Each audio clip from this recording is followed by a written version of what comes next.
Hello, beautiful souls. Today's reading is not for a specific sign, but I do have a strong feeling that this is going to really hit home for quite a few of you, if not one very strong person. So before I begin, take a deep breath and relax. And this reading is a message that came through across multiple decks with layers of energies.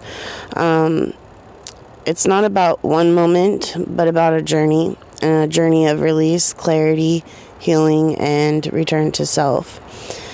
This reading is going to speak to the parts of us that survive, the parts that hold on, the parts that grow tired, and the parts that are ready to soften again. This message is not of urgency, but of permission. And this permission is to let go of what no longer nourishes you. Permission to stop carrying what was never meant to be carried. And permission to choose peace, truth, and gentleness over struggle. If this message finds you, take what resonates, leave what doesn't, and trust that whatever is meant for you will land in the way your soul needs it to. So this message unfolds like a journey, not a problem to be solved, but a transition to honor. And you're standing at a turning point that is not loud, it's not dramatic, but deeply meaningful. At the beginning of this journey, you were shown yourself as someone who is grounded, capable, and ready for something real. A new seed was offered, a new beginning that could grow into stability, safety, or emotional grounding. But this beginning was not meant to be rushed into. It was meant to be entered with awareness, not adrenaline. And although the opportunity was real, your emotional world was still shifting, and not everything was fully clear yet. You were being asked to slow down and listen, not to the noise of excitement or fear, but to the quiet truth inside you. As you look deeper, you see why things had felt stuck. You had been holding on to something that once meant happiness, once felt safe, once felt like home, but no longer truly nourished you. You were gripping it out of loyalty, out of fear of loss, out of habit, even as your heart quietly admitted that it wasn't fulfilling you anymore. You weren't wrong for staying, you weren't weak for hoping, and you were being asked to be honest. And when you became honest, you chose peace. You stopped fighting, you stopped waiting for something that wasn't arriving, and you chose clarity over fantasy. You chose calm over chaos. You chose to step onto a quieter path, not because you were giving up, but because you were choosing yourself. You moved away, not in anger, but in self-respect. And after that choice came the tiredness. Not physical tiredness, soul tiredness. The kind that comes after you finally put something heavy down. You realized you couldn't force the next chapter. You couldn't push yourself forward anymore. You needed support. You needed gentleness. You needed rest. Your intuition felt quieter. Your motivation dipped, and your sense of self-nurturing felt far away. Not because you failed, but because your system was integrating a big emotional release. You weren't meant to do more. You weren't meant to be held or to help others. To let yourself be human is what you were meant to do. To let yourself be soft again is what you were meant to do. And then your loved ones spoke. They spoke of your body, the way it carried more than anyone ever knew. They spoke of the promise, the vow you made to survive, to endure, to hold things together. They spoke of the coping patterns you developed to get through, which was hard. And they spoke of what truly mattered that got lost beneath the weight of surviving. They honored how you survived, and they honored the labor your soul has done. The generational, emotional, invisible work of healing and breaking cycles. And then they said something very simple. You don't have to carry this anymore. You don't have to survive us. You don't have to suffer to honor the past. What matters now is your life. And this all came through this reading that I am about to break down to you right now. So let's get into what came out with the tarot cards. Queen of Pentacles, upright. This is your core energy, grounded, nurturing, practical, protective of what you're building. It's about self-worth, stability, tending to your garden, creating safety, whether it's material or emotional. This card says you're in a phase of reclaiming your value and your sense of, I deserve something solid. The Ace of Pentacles, upright. A real tangible new beginning, not just an idea, but something that can grow into money, security, health, home, or long-term stability. This is a seed being offered by the universe. It's small now, but it's real. The Knight of Wands in the upright. Here's the tension. This would be the secret. The Knight of Wands is impulse, passion, sudden movement, excitement, fast action, sometimes chaos. This is the urge to jump, run, chase, or act before things are fully formed. It can be inspiration, but it can also be impatience. This suggests that this new opportunity activates a strong emotional or creative surge in you. It may feel exciting, urgent, like I have to move on this now. It can also point to someone entering quickly or energy shifting fast around you. Then we have the Moon. This is the subconscious, intuition, fears, illusions, old emotional patterns, and things not fully seen yet. It says not everything about this situation is clear. There may be projections, anxieties, hopes, or past wounds coloring how you feel. You're being offered a real, grounded new beginning, but your emotional and intuitive world is still in flux, and your excitement may be running ahead of clarity. More simply put, you're in a place of maturity and readiness. A real opportunity is being offered to you. You feel a strong push to act, move, or chase it, but there are unknown emotional shadows or inner fears still surfacing. So this spread says, it's promising, but move cautiously, not impulsively. Trust your intuition more than your adrenaline. It's a call to plant the seed, tend to it patiently, don't burn it by rushing, and listen deeply to what your intuition and your emotions are telling you. When it comes to a relationship, any type of relationship, this can indicate a promising new connection that feels exciting and fast, but one that both people are still working through subconscious fears on, old patterns, or uncertainty. Meaning, don't confuse intensity for truth. Let things unfold. If this is in regards to your work, it says there's a new opportunity or identity is showing up that can bring stability. But you may feel restless, unsure, and emotionally unsettled about it. The advice is to slow your actions just enough to stay aligned with your deeper knowing. The next deck, we have the Wheel of Fortune in reverse. Many times people think this is a negative. It's not in this case. We have Wheel of Fortune is feeling like your life has been on stuck or on repeat. Like things should be moving forward, but they aren't. There's a sense of bad timing, delays, or fate feeling blocked. This card is saying you're trying to turn the wheel, but something internal is keeping it from moving. It can also mean resistance to necessary change or trying to control what needs to surrender. Then we have the Two of Swords in reverse. This is a huge one right here. Reverse is the blindfold is coming off. This means you can't avoid this anymore. You're starting to see the truth. The inner conflict is surfacing into consciousness, and it's uncomfortable, but it's clarity. We have the Four of Pentacles in the upright. This is the grip that has you. Holding on too tight, protecting yourself, clinging to what feels safe, even if it's no longer emotionally fulfilling. This is about fear, loss, fear of change, and fear of letting go. Then we have the Ten of Cups in reverse. This is emotional disappointment, misalignment, or a dream that didn't fully happen the way you had hoped. Not necessarily total heartbreak, but this isn't the emotional fulfillment you thought you'd get. Sometimes this card means a relationship that looks okay but doesn't feel right, a dream of happiness that didn't match reality, or realizing your heart wants something different. The wheel wasn't being moved because you'd been trying to keep things the same.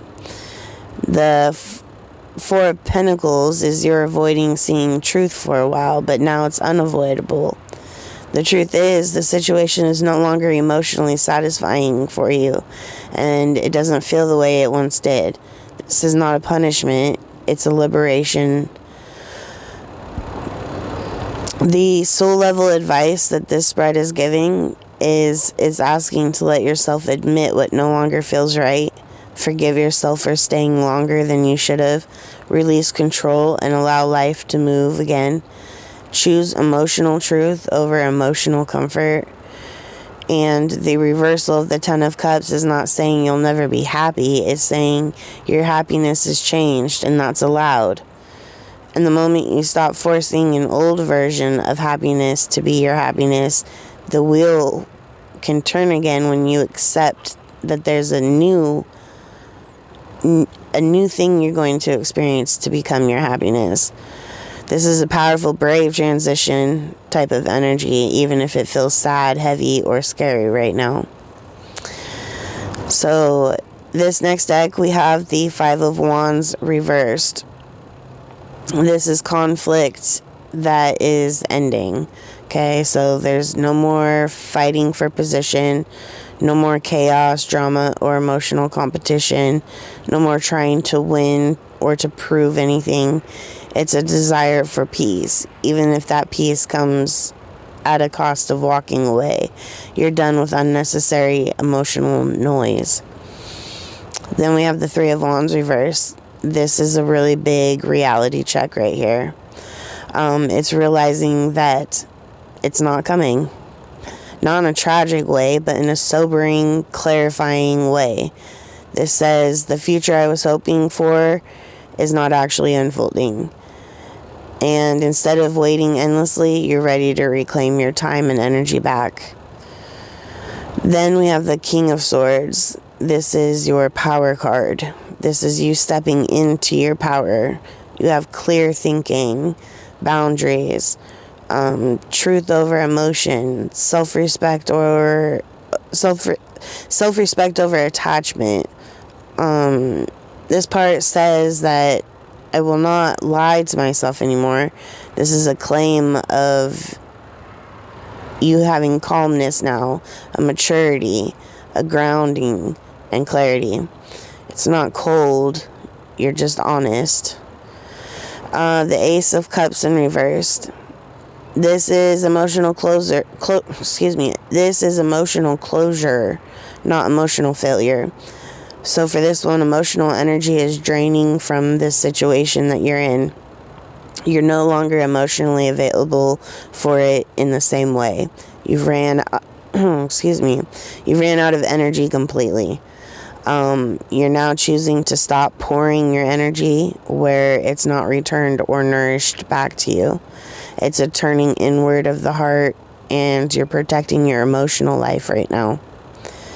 You're releasing conflict. You're no longer waiting for the future that isn't going to form.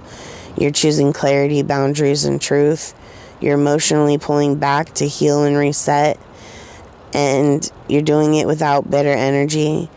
You're doing it with self-respect. And it's a moment when you stop asking, why don't they love me the way I need? And start saying, I deserve better alignment. You're not losing something, you're recovering yourself. You're not walking away from love, you're walking toward peace. And peace is what creates space for real love to grow. Your intuition feels muffled. You may be second guessing yourself, maybe listening more to your fears, going over memories or other people than you are listening to your inner knowing. This is not, you don't have intuition, it's you've temporarily disconnected from it. This often shows up when someone is overwhelmed or emotionally flooded.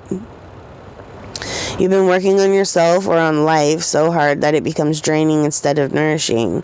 This is the sign of healing fatigue, emotional overwork, and trying too hard to fix yourself. You may feel unworthy, empty, depleted, or cut off from pleasure, softness, or self-love. This is the inner child asking to be held, not improved. So there is some work there that needs to be done. The healing advice here is, the medicine for you is, you need to start asking for help. Slow way down. Don't judge yourself for still feeling attached. Reduce your spiritual emotional input for a bit. Stop self-work that feels like labor. Relearn how to receive pleasure, care, and kindness. And healing right now looks like sleep, warm food, gentle movement, being listened to, not analyzing yourself, and no more insight, just more safety. The weight your body has carried, the promise made long ago, spoken or unspoken, a pattern of attachment or coping that became a trap. Excuse me. Something that truly mattered that got overshadowed. And your instinct to survive rather than live. Excuse me. And the hard labor your soul has done to get here, it has truly exhausted you. There's a promise here that is being acknowledged, and this is being acknowledged from a passed on loved one. You made a promise to endure. You used what you had to cope. But now it's time to remember what truly matters and to let yourself live, not just survive. The work you've done is seen, honored, and does not need to continue in the same way. This is a message of release, a release of old promise, release of coping patterns, release of identity, the one who survives. And you are allowed to become the one who receives, rests, loves, and lives. So specifically, this message right here that I am getting into now is from your passed on loved ones. We see how hard you worked to survive what you were born into. We know the promises you made to stay strong. We don't need you to carry this anymore. We don't have to keep suffering to honor us. And what matters now is your life, your joy, and your peace. This is not about guilt. It's about permission. Permission to soften. Permission to stop working so hard at being okay. And permission to choose yourself. This message from them comes through gently, not with urgency, but with deep care. You are being asked to remind yourself first of the body. The vessel that has carried your body, right? So your body, the vessel of your body that has carried you through everything. It has taken quite a beating, and it now needs rest. They want you to know your body remembers what your mind tried to forget, and it remembers the moments you had to stay strong, the times you had to hold your breath emotionally, the seasons where you kept going even when it was heavy. This message begins here because you have carried more than anyone ever saw. Then comes the promise, a quiet vow made long ago. Maybe it was a promise to endure, to hold the family together, to stay loyal, not to fall apart, not to leave, not to need too much. It wasn't spoken out loud, but it lived in your choices. You became the one who could handle it, the one who would survive, the one who would carry what others couldn't. The addiction follows not as judgment, but as understanding. They want to let you know they understand this. This speaks of the ways you learned to cope, the patterns, attachments, the habits, or emotional loops that helped numb the pain, distraction from the weight, or to give you something to hold on to when things felt out of control. These weren't failures, they were survival tools. But once you helped yourself endure and make it through, you slowly begun to keep yourself from living fully because you kept enduring it, engaging in it, instead of growing past it. The next message is they want to tell you you're being reminded of what truly matters. Your heart, your peace, your joy, your safety, your truth, your ability to feel alive and whole. Somewhere along the way, survival became louder than living. Endurance became louder than happiness. And now Spirit is gently calling you back to what was always meant for you. Not just to get through life, but to experience it. And the last one they have for you. Now it comes to survive. This is not a wound. It's a badge of honor. You survived what you were given. You adapted. You learned. You endured. You kept moving even when you were tired, even when it hurt, even when it felt unfair. This card bows to your strength. It says, we see what you did to make it here. And finally, this is the sacred work you've been doing, not just in life, okay? You're not in collapse. You're not in loss. You're not behind. You're in a completion of old contracts, old emotional roles, old survival identities, old promises to endure instead of receive. And you're now transitioning from someone who survives into someone who lives, and that's holy work. So, as this reading comes to a close now, the energy that remains is one of quiet completion. It's not an ending, but a settling. It's not a loss, but a release. Not a failure, but a graduation. You are here to endlessly survive. You are here to feel alive, to feel, to receive, and to grow into yourself. You don't owe the past your pain. You don't owe others your exhaustion. You don't owe survival your future. But you do owe yourself, and you owe it your life. You may walk forward gently and clearly and with compassion for all the versions of you that you carried here today. It's now okay to let those versions go and step forward with the new version of yourself. And may peace be the place you build your next chapter, the next you. All right. I want to thank you, beautiful souls, for chiming in and taking the time to ingest this lovely food for thought and validation. Also, please don't forget to hit like, share, and subscribe, and take a look at my other content. And if this resonated with you, please comment. I'd like to hear your story. The stories of our ancestors live within the wind and the stars. We must listen with an open heart.